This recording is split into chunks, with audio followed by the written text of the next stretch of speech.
The United States Securities and Exchange Commission will continue to have a full workload in 2023 as it plans to introduce new regulations to improve the markets and finalize several proposals that were previously announced in recent years, as stated in its regulatory agenda update.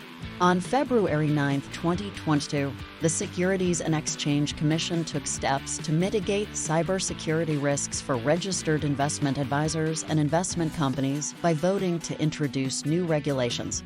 In addition, the Securities Commission also proposed amendments to specific rules concerning disclosures by advisors and funds under the Investment Advisors Act of 1940 and the Investment Company Act of 1940.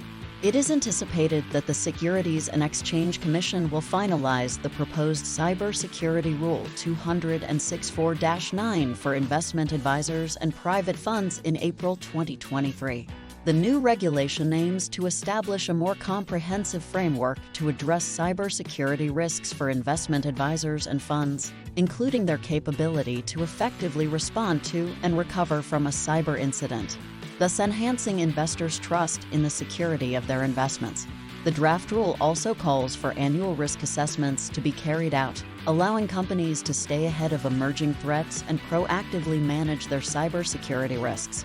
Another key aspect of the proposed regulation is the requirement for firms to disclose cyber risks and incidents to investors. This level of transparency would give investors a better understanding of a company's security posture and allow them to make more informed investment decisions. Finally, the draft rule includes record-keeping requirements, ensuring that companies maintain accurate and detailed records of their cybersecurity efforts. This would provide a clear and measurable record of a company's efforts to protect sensitive data and allow for effective audits and assessments of the company's cybersecurity program. Exceltech understands the challenges associated with understanding, implementing, and complying with the new Security Commission's cybersecurity regulations. Our team can help you develop a comprehensive strategy for compliance with the new regulations. Schedule a no-obligation cybersecurity review. All of our contact information can be found in the description below.